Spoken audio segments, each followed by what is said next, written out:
This is To The Point, a RYNO experience. Voted one of the top home services marketing and operations podcasts. Cutting through the bullshit and getting to the point.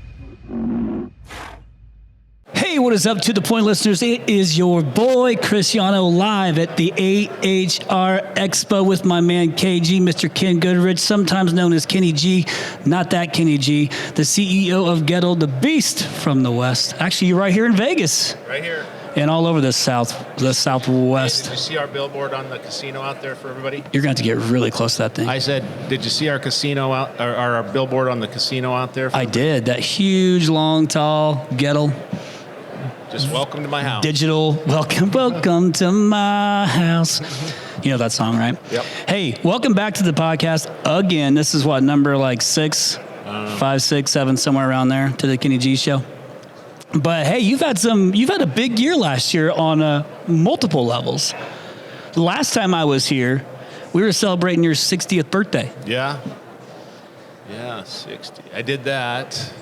Well, first off, that was quite an evening. I didn't realize that you could lead a marching band so good. I didn't, I know it was quite a shock to you when you got my 60th, because you can't fathom that I would be that old. That's true. With my spirit. Yeah, you look so much younger, of course. Yeah, with the transformation, you would think that maybe he was like my age, 42.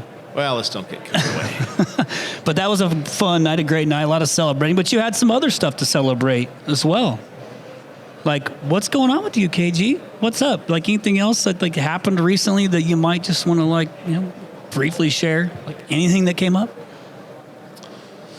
Well, I don't know. I mean, we got a condo in Tahoe. That's cool. And it looks beautiful. Yeah, I saw nice. it. Yeah. I saw it. Did that.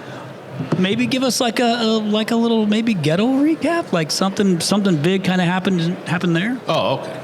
All right. So, remember I told you some time ago that we had partnered. We got a private equity sponsor in mid 2018, and I set out our team. I pulled the team together. I said, we are going to create a 1,000-day plan, 1,000 days, and we're going to 10x the value of this company in 1,000 days.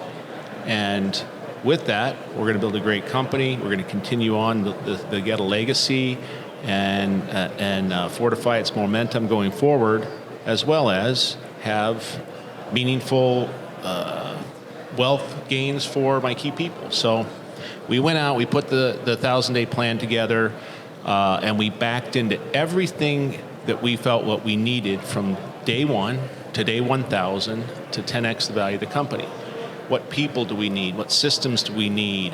What capital we need? What facilities do we need? Everything. And we decided when we would put those things in place, and we went to work. And we pulled the thing together. 1,000-day plan. 1,000 days. Now let me back up and say, I just have this short attention span. Like I can't go over 3 years. I can go full sprint 3 years, and then I need to back off. And then full sprint, that's my routine, right? So that's why I picked 1,000 days. And I don't know if 1,000 so really 1,000 days your those. limit? That was the limit. So anyway, we set out on the plan. We executed. We had our challenges. We had our friction and things, but what I've learned over the years is if you clearly put your goals in mind, if you clearly get them in mind and start to internalize how you're going to get there, and it sets you on a course. It sets you on a course to get there. It's happened time and time again for me, but in this particular case, I'm happy to report that we did exactly what we said we were going to do. We 10x the value of a company in actually 996 days and executed our plan. So did the last 4 days you just use for celebration? We did, yeah. That's what we did.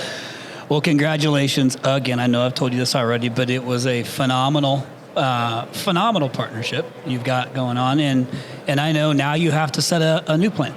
So now we are now partnered with the Cortec Group out of New York, and they're. I found that this PE thing, there's different PE firms for different size of companies and strategies and such. And as you continue to grow, your sponsors, you need to grow with you. In this particular case, we got a sponsor we can grow with for a long, long time that has the resources, the intellectual capital, the connections and things that we can do to perpetuate the Gettle legacy. And you know what our mission is to Gettleize the nation. Right. So that is this next phase. Like, you've actually started really with the whole Southwest over into Texas. And I mean, is it kind of, is the plan to still kind of start on the western half and then work your way east? If an opportunity comes up, are you open to going to from the west, if there's an opportunity that comes up, are you open to going to the east if it's the right company that fits the plan? Like, what does that look like? So, we're going to continue to march on, and we have our strategic plan for the next 3 years. I haven't really identified the theme of our next plan yet, and next time we talk, I'll get back to you. So it's not, so like it was the 1,000-day plan, so now you've got... I mean, I could keep the 1,000-day plan as my little thing, but I just always got to approve, so should it be the 999 plan, 995? I don't know yet. I don't know. But Well, anyway, I'm sure you'll come up with something creative. So very exciting news for us and the team. We have great new partners, big new war chest to execute our new plan, and I'm very excited about the future. And I'm not sure how we're going to play this one. I'm kind of thinking if I could find some, kind of clash of the titans, where a couple of big guys maybe can pull together and make it a little easier than trying to, pull off 22 more acquisitions. Chip away, yep. Yeah. So kind of poke around those ideas. Not that you have to share this, but I just want to know, and I'm assuming you do you have a number in mind in your head that's like the next... well, thank you, Tersh. Well, thank you. Delivery service. Oh, what's up, guys? Do you have a number in mind that you're going to try and get to? Well, it'll involve a B. I would imagine. Be involved, and based on where we started, probably it has to be a couple B. I'm right. I'm just right now. I'd say I'm 70% in really defining the next plan, but it seems to me that our next step is going to be in the multi-billion-dollar range is in terms of value with the company, and our next recapitalization is my plan. And for you, that means that's what will happen. It's not an if. It's a when. As long as I keep showing up, or we keep showing up, the team keeps showing, it will happen. Awesome. Well, okay. So, again, congratulations. It's been cool to have at least been close enough to you and seen, a lot of the journey the last few years, and having shared a lot of it on the podcast.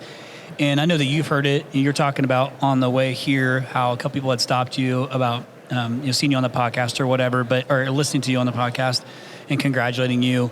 I'm sure you're going to get a lot of that while you're here at the AHR Expo, especially because you're home. But let's just talk about this whole private equity space, because anybody who's listening to the podcast know that we've had a lot of conversations around private equity with a lot of different types of players. And now it's a new year. And the whole rush to get everything done in 2021 is over. It's 2022. What does this private equity space, in your opinion, look like over the next, does it stop? I don't believe it does. I think it's still got legs for the next few years. But you are deeper in than me. What does it look like over the next couple of years? Is it as aggressive as it has been? I think we're going to get to a point where, a new shiny thing, catches the investors' eyes and they start heading that way. I think when a few of them, or one of them, a larger one, maybe stubs their toe a little bit or slows down, that they may lose some interest. But then there's going to be all these assets that are owned. And then at that point, I believe that somebody may say, hey, let's all put these big groups together and massage this thing out and make it a real business. And then we'll take it from there. I don't see that, it's not over for the independents. It's not over for the small guys. Not even over for the independent large guys. We're not going to see that in a long time unless there's a real disruptor, some sort of disruption that happens, much like Uber, some sort of new method of air cooling that is much faster much easier, less expensive to install. It can be subscription based, all that kind of stuff. I don't see anything other than the blocking and tackling that goes on our industry and maybe some financial re-engineering of it. But at the end of the day, we are in skilled labor, and we got to run the skilled labor. So, the obligation of the leaders of the operations is, how do I make that most efficient, and how do I figure out how to scale that? And skilled labor scale is not easy. No, it's a beast. But you have a solution for that, though, too. We're always looking for solutions. Okay, so on this journey, it's not all been sunshine and roses. So you've hit a few hurdles along the way that you've had to deal with, obstacles you've had to overcome on this growth plan, and you've probably hit them time and time again at different levels of the business. So why don't you let our listeners know, from all this Ken Goodrich knowledge that you've got, on maybe what to look out for, like maybe what not to do, whether, because as you know from our listener base, they are of all shapes and sizes. So what are some, don't do this, or things to make sure that they're aware of or to look out for? Well, I actually think you might have got some misinformation. For me, I was raised with a silver spoon, and my dad had me in this great business, and everything's been easy.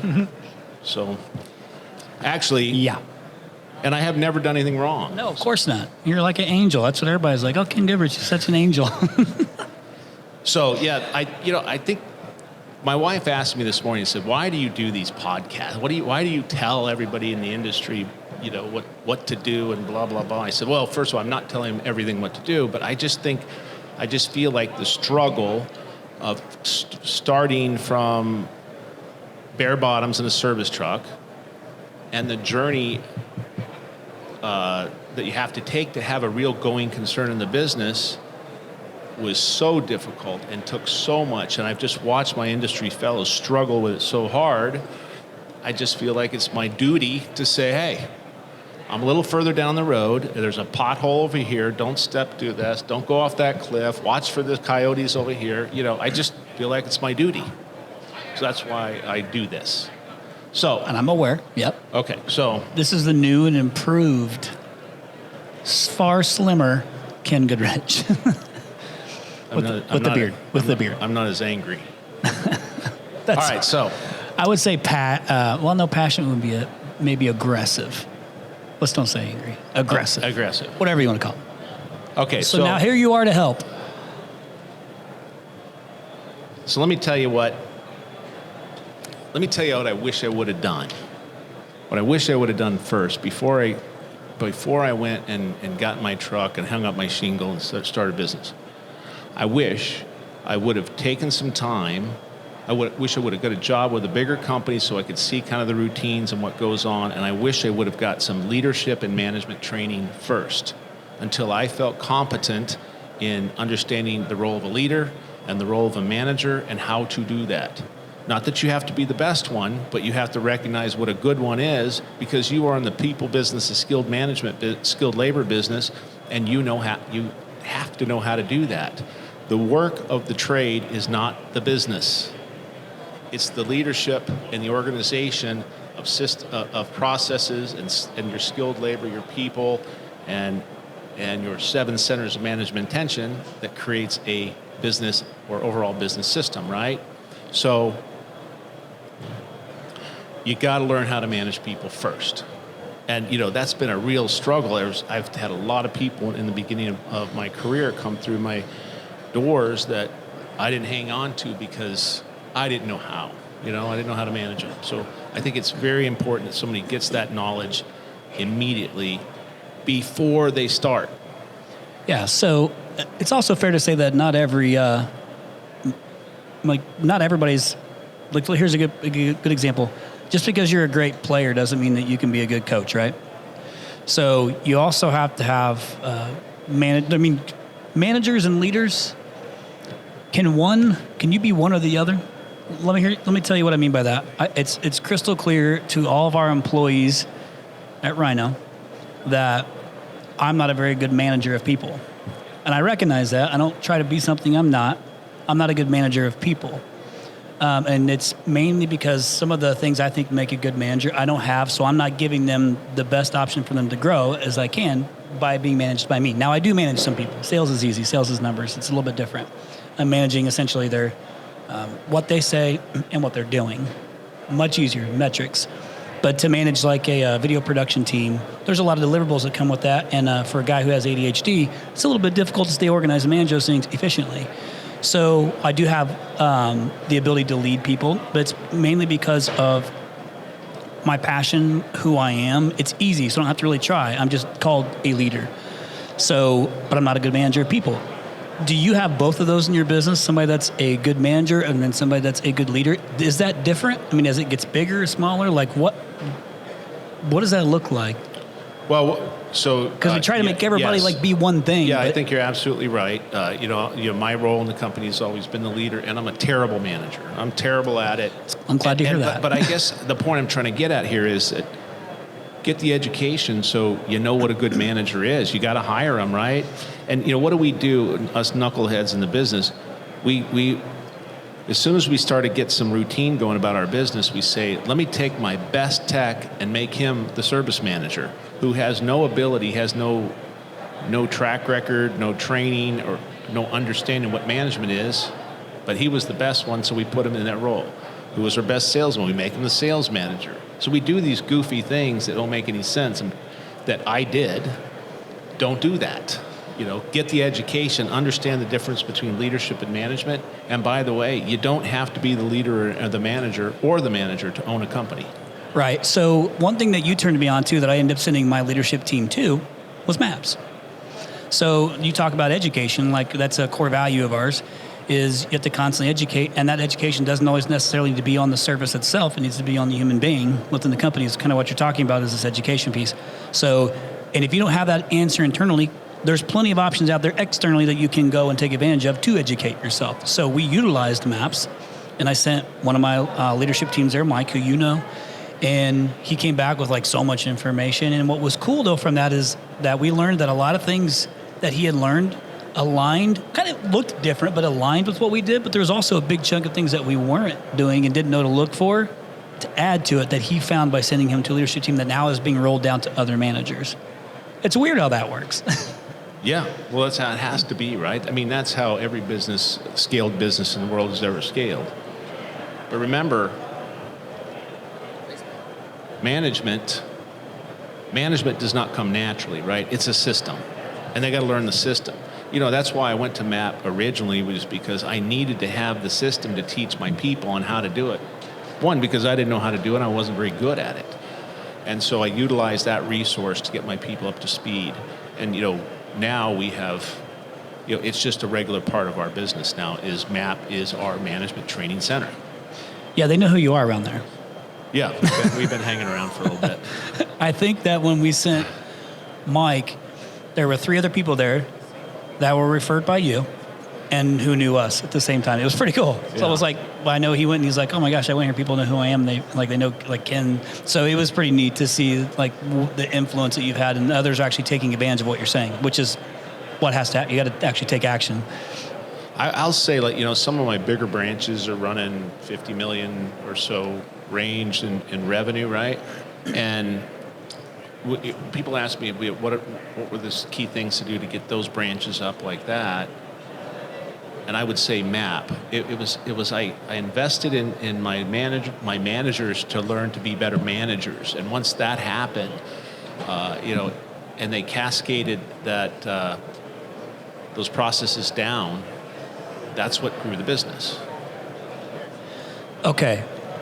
I'm going to pivot for a second. Is that okay? Yeah. So yes, we got to have management in place, constant training. I can't remember who I had on the podcast that was talking about they do leadership training for all employees, whether you're in leadership or not. So I've not done that yet. I've certainly considered it because I think that if you like some of the core things that you can learn in leadership training can be applicable across every employee, whether you're in leadership or not. But at least it gets you thinking like a leader. So I've not implemented that thing yet, but how do you feel about that? I think it's a great idea. I mean, everybody has leadership roles, whether they realize it or not, right? You lead your family, or, well, you don't lead your family, but Try. Anna leads it. but everybody has leadership roles. They find themselves saying, I'm just kidding. I'm just kidding. Just kidding, but seriously. But yeah, I think that's a very important trait. And I don't think it's a bad idea to share the fundamentals of management. And let me tell you this quick story to get everybody thinking about this process. Right? There's the management system. There was a trade organization, and it was a struggle for a long time, and I had an opportunity to jump in and get on the board. So I got on the board, and then I moved up to all the positions, and I did this and that with it. But when I was elected president, I just took the MAP meeting system and I implemented it in that. All I did was follow the routine that MAP teaches you on how to run the vital factors meetings. We set the vital factors, we set the meetings, we ran through the routines. I kept the meeting to 1 hour. So we did the meeting 1 hour, we made the assignments, we went after it, and we quadrupled the membership, we 27x'd the capital in the bank, we transformed the organization, but it was because we had a management system. You get me? Yep, I think I know the organization pretty well. Now, another vital factor, though, is the math of the business. Should we talk about that? Should we pivot to the math? That's kind of important too, right? You said 27x. So, yeah, the math. It's so interesting to me because like math is, I've always been kind of a math guy, right? So it's been easy for me. But I will say, I wrote about this in Emeth's book, with HVAC book, that going to, trying to create your pricing based on what the market's saying you should charge, especially when the market is a bunch of unsophisticated mom and pop kind of businesses, is probably not the best way to look at it. So you have to understand the mathematics of the business. Now, I will say the next step would be you get into a best practice group, a mastermind group, and they'll hand you the systems. You implement the systems, they're proven, you can work. But even then, you got to know the math. So you got to know about the math behind it. Here's a real life experience. I got involved years ago with Airtime 500, right? And they give you the systems. That's dating yourself. Yeah, they gave you the systems, and we started implementing them. We had a level of success. It worked. Then I started digging into the math behind it. Why is it that number this way? And what if this number changed to this? And what would it do? And I would constantly do these scenarios with the P&L back and forth and pricing back and forth to clearly understand the cause and effect of each number in the business so that I could tweak my own model. So I didn't have to be held hostage to the Airtime 500 model, which a lot of guys do because they don't take the time to sit down and learn the math. I can't tell you how many very, very large companies in our space are running off of systems that a best practice group taught them, which are great, they work, but the management team doesn't really understand the why behind the systems, the math behind the systems, so that in the event something changes, they understand how to pivot, how to move, or to even to optimize the organization. Because even these systems that are trained, they have their walls that they're going to hit at certain sizes of businesses, scaled operations, for instance. So you got to know the math. And does that evolve too? Oh, by the way, let me throw this in. If you're not good at math, you got to become a leader and then a manager, and make sure you get somebody who knows the math to lead that side of the business, right? Yeah, and if the math is wrong, then if the math is wrong, no matter what you're trying to follow, if the numbers are off, it could be detrimental to the business. So you have to have the math right. And I think this is a mistake that a lot of companies make, myself included, is early on, I used a friend to kind of help with the finances. And that friend sucked. And so I had a little cleanup to do, but because I was kind of moving, it wasn't a check, like a KPI, like a checker that I had in place, because I was just learning business as I was in the business. Now, I think that happens often in this industry when somebody who's newer is you find the best option, or you use your QuickBooks and you try to do it all. So it's as important to make sure you have the vitals, the financials within those vitals on. So take the time, learn it. If you don't know it, you can hire a part-time CFO who could do a better job. Right. Something. You got to have those on point in order to even like really use those for accountability and KPIs. Numbers got to be right. I can't tell you how many years that I struggled because I wanted to put accounting later, you know, and it needs to be first. You know, keeping score and making sure that you have your navigation tools in place are clearly number one, right? Otherwise, you're just spinning your wheels, you're running around. And again, I want to reiterate this. The work is not the business. Right.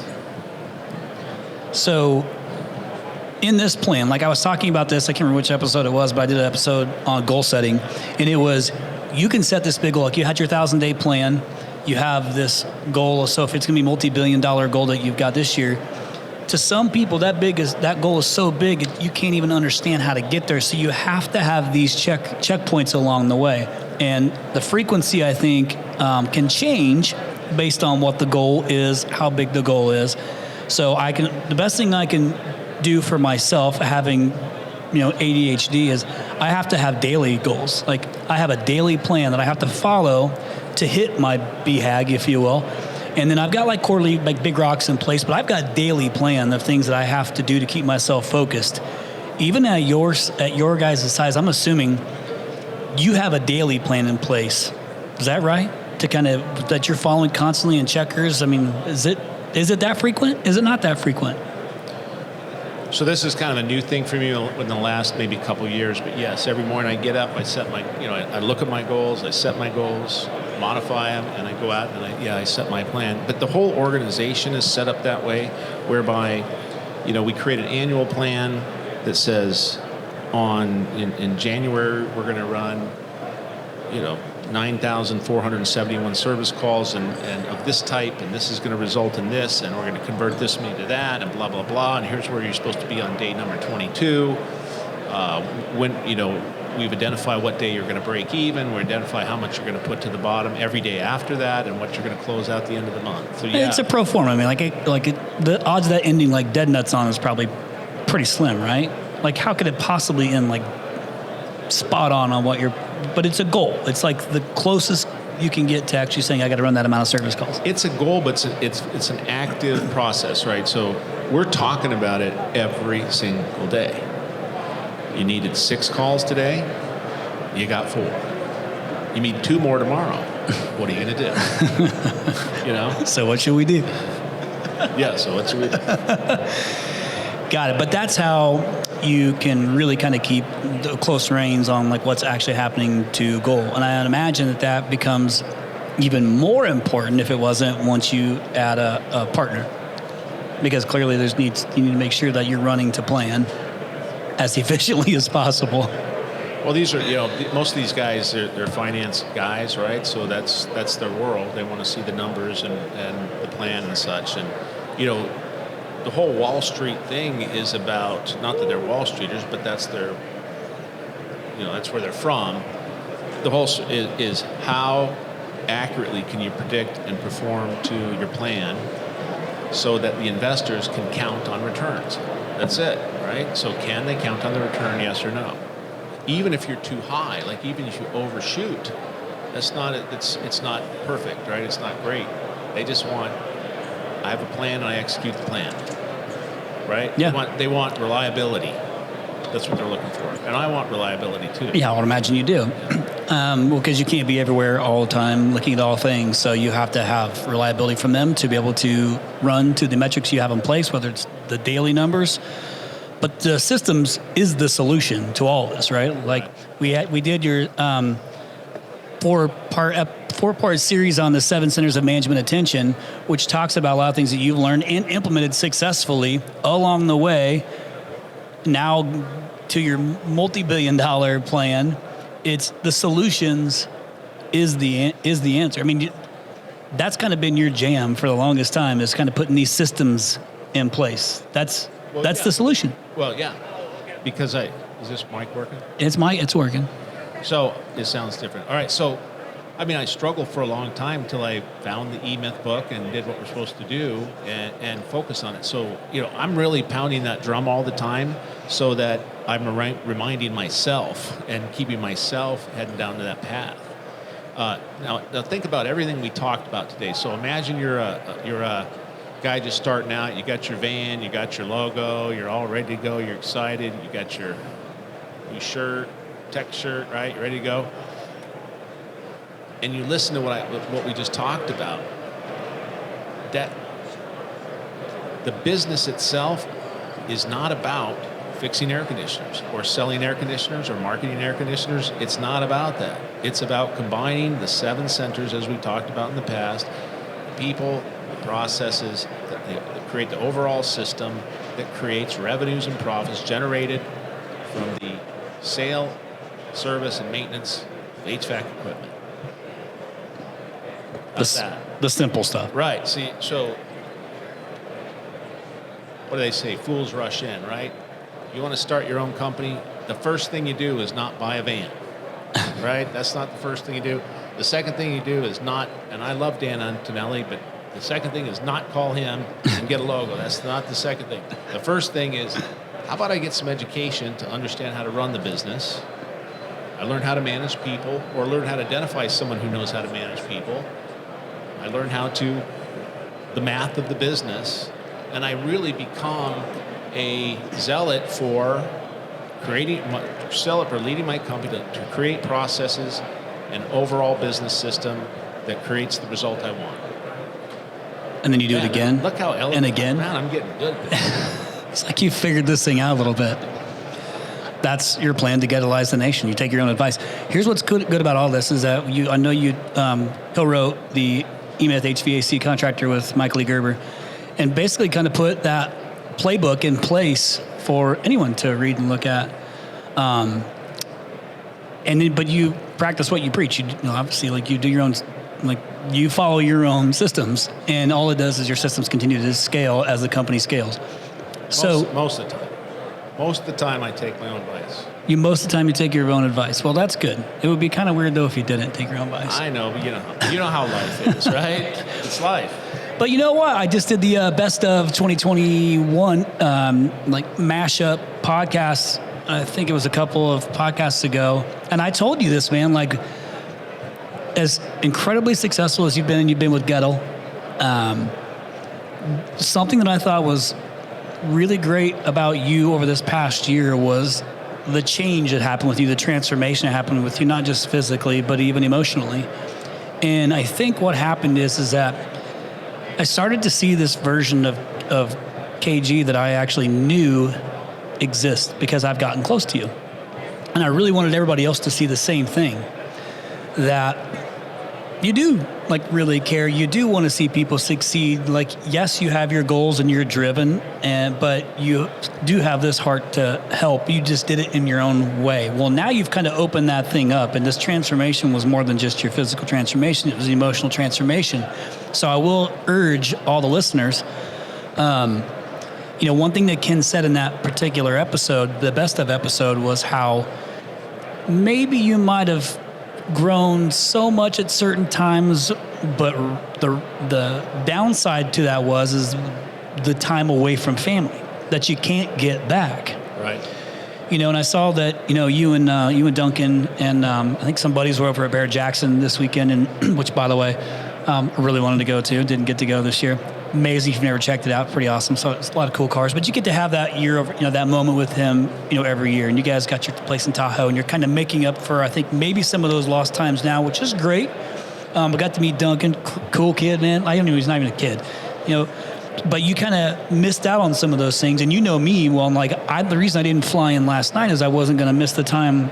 I've heard enough advice to not miss out on those things I can't get back when my kids are young. So I flew in this morning. Even with that, now you go down this next path to your multi-billion-dollar, ghettoizing the nation plan. I'll bet, since we're in Vegas, I'll bet on orange. No, I'm going to bet that you're going to continue to lean on these systems that you have in place and the management you have in place and the leadership you have in place, but not take that kind of time away from the family. No, and like you said, I mean, I regretfully, I have to agree with you. Yeah, I got some making up to do. I would say, I've seen guys who completely just divorce their families in the hunt for their fortune. I don't think I did that. I mean, I didn't do that. But what I was trying to say is, even the little bit that I did sacrifice, and given the reward that I have from it, it ain't worth it. I would have rather had the time with the kids and the relationship with the family and wife and continue to do that. And not that I still have it. Yeah. We've enjoyed a great family life. Of course. But, I just want to send the message to everybody, be careful about that. That's something that you don't want to wake up one day and you're 66 and you have, I don't know, $200 million and nobody to do anything with. And you got no friends or family and you're just sitting down looking at yourself. Kind of sucks. Yeah, so what we're talking about is work-life balance. Right. And it's extremely important, and you can do it. And you know what's nice is that technology changes the game from back when you're kind of growing this thing early on because you're significantly older than me. It's just different. Hey, I could be your dad. Let's not even. No, we're not even going to go. Not even get. That sounded creepy. That was weird. Hey, cut that out. Let's go ahead and cut that from the podcast. Ken is not going to be my daddy, okay? Got weird. So we're talking about work-life balance, and it's extremely important no matter how much you're going to business to figure those things out. And sometimes it means you got to give up something that might be beneficial to your business because you don't want to miss a championship game or something that your kid's doing or a fair or a dance or whatever it is. Daddy-daughter dances, mother-son, whatever it is. So you got to have that along the way, and that's got to be a system I think that you also include is that how do I make sure that while I'm running the plan that if you're a systems guy, you can work that right into your system. Like I have to be very mindful, and thankfully I use my phone and I have everything in my calendar for things I have to do, even if that's a follow-up phone call to say, I know my daughter had a soccer game at 4. I need to check in with her. It's just not that I don't care. I just will forget because my brain is on something else. I have to have a reminder. So you almost have to create a system for that. Yeah. You better add a chapter. I don't want you to the plan can be in flux. I mean, the plan can change. You can change your plan. So I see people sometimes they get so myopic that they just put themselves in this box with a plan. The plan can change and can adjust and flow to accommodate all the other areas of your life. But yes, you're right. It has to include the plan. Let's go back to what we really originally started with this thing. There's a lot of trouble and time and anguish and cost and all the tough parts about trying to be in business that you can stay away from if you just get educated first.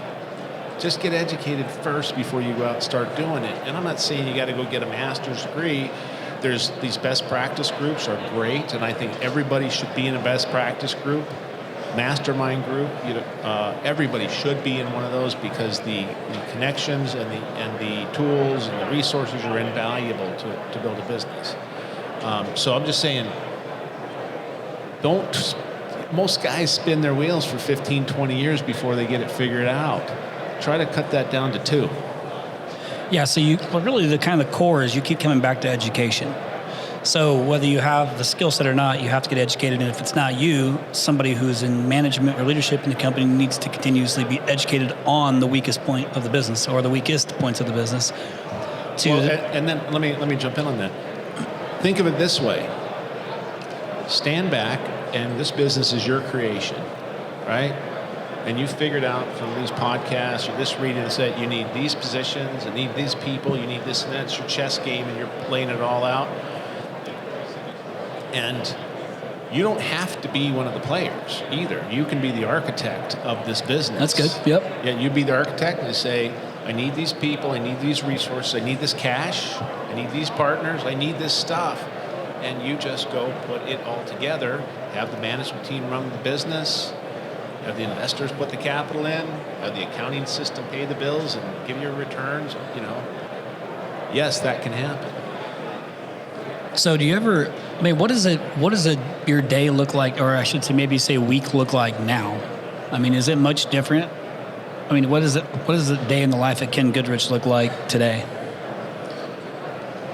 So I got a morning check-in with a couple key people, just a quick check-in, and then I have some routine meetings that, throughout the week that we typically do, make sure we're heading the right direction.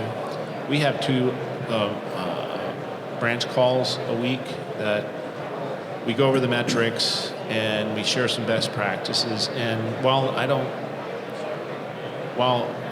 really need to be on those calls, I like to be on the calls because I like to hear what's going on and the struggles. Because another thing that I do, my next piece of the job is I'm the innovator, right? Okay, how are we going to do things different? How are we going to add a new secret sauce into this business? How am I going to deconstruct the model and make it twice as efficient and 5 times more profitable? That's the stuff I'm working on. So I'll have those routine meetings to keep everybody down line. I'm always talking to talent, and I'm innovating. So I'm going to change it up just a little bit. You and I have had some conversations about potential other industries. And you know that I've been going down this roofing path mainly because, some of our friends in the industry that are kind of in the same space as you are buying roofing companies and rolling them into their organization. I don't know if it's for diversification or whatever it is, but is that a thing? Like, are you hearing more of that kind of in your world that's happening? I know that you and I have had conversations about it. I've gotten involved in it, but it does seem to work, especially if you've got rooftop units and you're already up there. It could work, and the skilled labor is significantly different. So we're not running into this issue of, is there enough you can make them. If you just applied the Gettle model to it and had your own reliable crew, it doesn't take the same to teach a guy to roof that it does teach him how to fix their air conditioner or a furnace. Yeah. Well, roofing is not roofing is a skill. It's a trade. It's I understand that, right? Not every not every guy can do that. But I think roofing is potentially a lot more scalable than HVAC. I'm just trying to think from like a big picture. I mean, is it that far off? Like the thing I've struggled with that I've had the conversation with my team, and some of those guys are here, is, I tried to do a couple of podcasts because, I went to RoofCon last year and gave a keynote presentation, and we podcasted live there. I just don't think that HVAC, plumbing, electrical, which is like 95% of my company, can see that picture of how roofing fits into that just yet. I think it's super early. However, if enough of the big private equity players are starting to realize it, typically there's a trend that's going to come from that. So that's why I'm wondering, does this thing have wheels? Does it not have wheels from the partnership perspective? And by the way, and this is kind of a two-parter. I think we got to change the narrative on private equity a little bit from the I'm selling my business to I'm partnering. I think some try to do that positively, because really what you're trying to do is you say you recapitalize the business to scale it and grow it. That is what it is. If we were so I went to college. And I didn't do anything they taught me to start a business.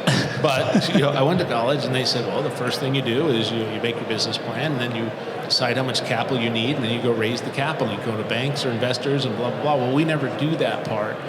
And so we beat our heads against the wall for years to try to get some capital. Right. I don't know why we do this, but we don't know how to raise capital. But if you went in and did it right, you came in, here's my plan, and I raised the capital, and I went out with a war chest, and I got educated, and you really did it right, your chances of success are infinitely better, and you're going to have a more quality organization. I don't know if that's what you asked. Well, and you have, I think, some plug-and-play new management or leadership. But listen, we understand that's one of the elements of the business, and you can attract talent because you got capital and resources and scale, and you're scaling, right? You're growing. Yep. But as far as the roofing thing, I don't know how it's a good mix in HVAC and plumbing. I know some of the bigger, sophisticated guys are playing in it. I know that. But listen, it comes down to this. Every business needs these three things: lead generation, lead conversion, client fulfillment. I generate a lead, I close the deal, and I do the work, right? I provide the service. So I think what's really attractive to roofing and HVAC, it's the same. Those three things are basically the same. The lead process is the same, the close is basically the same, and the work, well, not the same. There's air conditioners on roofs, so it's right. close, right? So some markets, yeah. That's how we justify it. One thing I like about the roofing space, though, is it's a little bit behind HVAC and plumbing in terms of sophistication. A little bit? Well, I don't know. It's a lot of it. It's a lot of it, yeah. Yeah, that's interesting. Yeah, but you're spot on. But that's where I see a real big opportunity, is that it's nice to say, hey, HVAC and plumbing is actually so far ahead of that. And from what I've seen and experienced, it's so far ahead of that industry, which is great for anybody who's even considering going down that path. And labor is way easier to get. Way easier to get and train. I don't know about that. Well, because they're using subcontractors.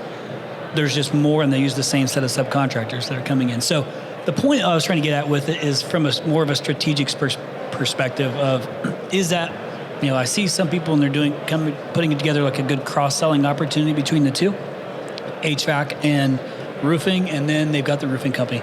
We brought on a customer who is in South Florida, who's HVAC and roofing.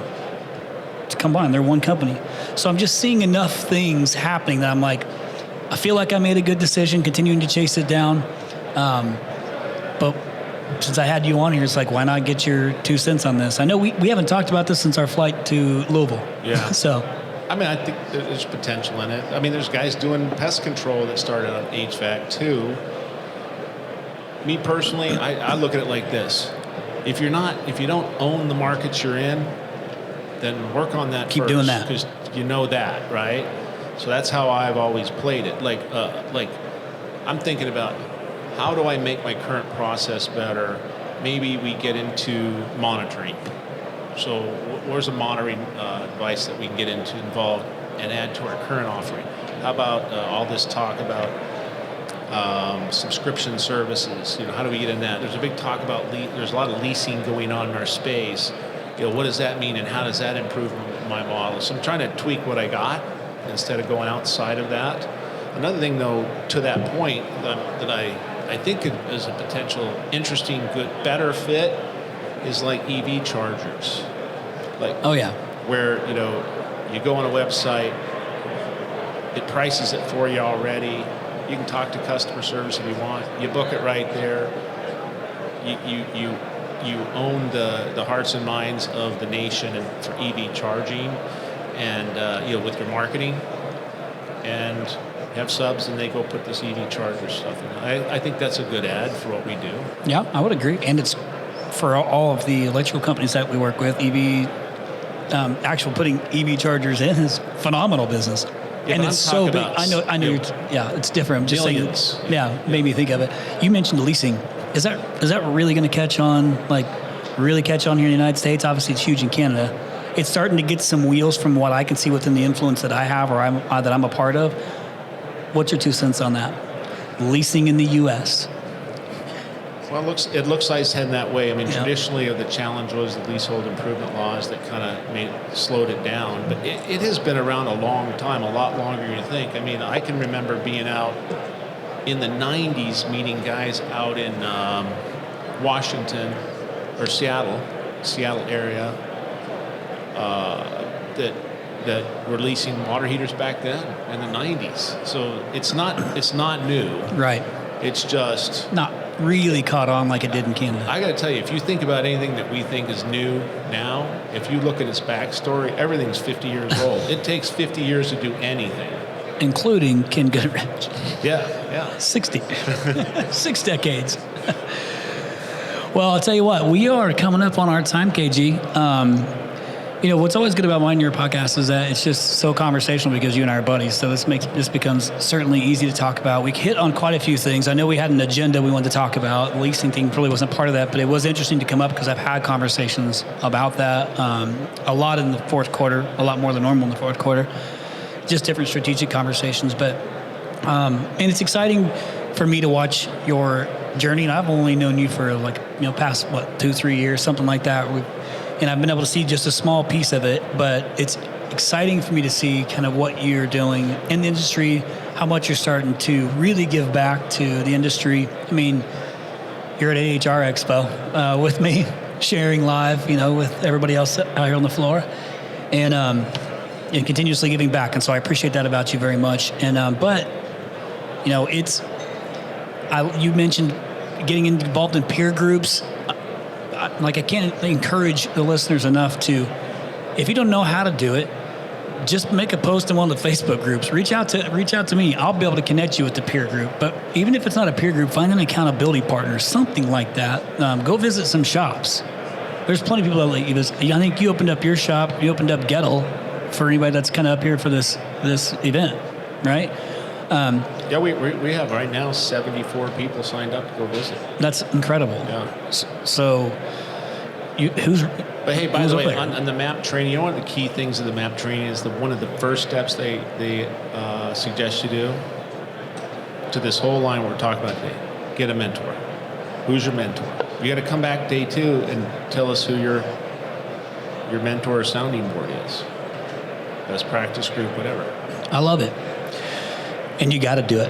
That's part of the system. That is. Because what you're doing in that best practice group is this foundational thing you keep talking about, educating yourself, learning from others, like on maybe what they're doing differently than you or better. And I have to say that I just have to. But I am a member and former board member of ACA, Air Conditioning Contractors America, and the ACA tools that I've had access to over the years have been a big part of our growth and foundation of the company. As well, I've been a member of Service Roundtable since its inception and Service Nation Alliance. Yeah. So, I continue to support those groups and be involved in them because I get good, valuable information and good networking. And I will tell you, that's probably that's my greatest learning sources is being part of these groups. I think what I appreciate about you too is the fact that I feel like anytime I've gone to any sort of like conference or something with you, like we went to one before, and is how many questions you ask. So I love that you're constantly asking questions, trying to learn things regardless of size or accomplishment. So I think that's kind of a testament to like you are what you are, you are what you say you are, practice what you preach. But that's never going to stop for you. You're constantly going to continue to ask questions. No, I gotta know. Yep. Sometimes, it's annoying. It's okay. When he's asking me, it's just because usually if you're asking me questions, it's at like 9, 10, 11 o'clock at night. Yeah. Well, listen, I'm grateful to have you on again, KG. I'm not sure exactly when this episode's going to roll out, but it's exciting to be doing this live here on the floor at the AHR Expo 2022. Our first time participating as a podcast, To The Point Podcast, which, by the way, also a member of ACA, along with RYNO, Strategic Partnership. But it's cool to see everybody here. And to have you here and be able to share your story with everybody on your journey to Gettleizing the nation. So, KG, I appreciate you, brother. Well, I appreciate you as well, and thanks for helping me get the message out. And anybody here in the Expo is welcome to come over to Gettle and check out what we do. And you need to drop off some good ideas for us to improve. There you go. So, if anybody wants to go visit Gettle while you're here, Ken Goodrich is right here, just waiting to give everybody his cell phone number. He would love for you to text him at all hours of the night. See, get some heads turning. Yep, Ken Goodrich. See. 702-281-5971. 555. Hey, again, I appreciate you so much. And listeners, hopefully you enjoyed another episode with my man, Ken Goodrich, Kenny G. Not that Kenny G. And listen, I would usually read a review. I don't have one since we're live, but I would love for you to leave a review for us, especially I like to be able to share that stuff with, if it's about Ken, I'll share it with him too. You'd love to hear that as well. But continue listening to the podcast. Maybe there's a lot of amazing podcasts here at AHR Expo. I'm excited to meet some of the other hosts, some of the guests that are on, and just to kind of be a part of the whole atmosphere. It's fantastic to be back in person with everybody, kind of live, shaking hands, bro hugs, sometimes the uncomfortable two-armed hug that you shouldn't go in for. Maybe you should have just done the one-handed. Yeah, exactly like that. But it's all fun to be back in person, right? Hey, can you teach me the whole hug, handshake thing? Like It's literally what we do every time. Yeah, but I'm uncomfortable with it. I don't I'll know show what you. to do. I'll show you right after this is done. I'll do I'm a not quick a hugger. You are a hugger. It's a little different. I'll show you. All okay. right. Nobody cares about And us then talking the about shake hugs thing, right now. all the shaking thing. I got you. Don't worry. That I got slappy you. do. And I got it. I got you. right. See how much you needed me these past couple of years? No, I've been here for you. He's my stylist. That's right. I your stylist, you've been wearing an orange jacket, not a green jacket. You're off-brand, by the way. All right, so hey, AHR Expo, fantastic day here on the podcast floor. You got to make sure that you're checking in. There's a podcast pavilion section over here. There's one on the other side with a lot of amazing guests here. Check it all out. And to my listeners, to the Point Home Services podcast family, I love you so much. It's going to be a great 2022. I'm excited, and keep listening in. No 0 days. Listeners, thank you so much again for listening to this podcast week after week. We are extremely grateful.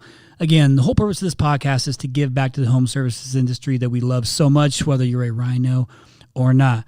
We really, really appreciate all the subscribers. And if you haven't subscribed yet, please go in and subscribe, and you'll get all the episodes sent to you automatically weekly. Also, we have really enjoyed your feedback. It's so meaningful for us when we get to read the nice comments that you guys put. So keep doing that. And if you don't know how to do it, here's what you got to do. You search for To The Point Home Services on Apple Podcasts. You click on our profile, scroll all the way down to the bottom, and hit write a review. And be honest and share your story and how the podcast has impacted you and your business. Thanks again from the bottom of our hearts To The Point Home Services podcast. We appreciate you.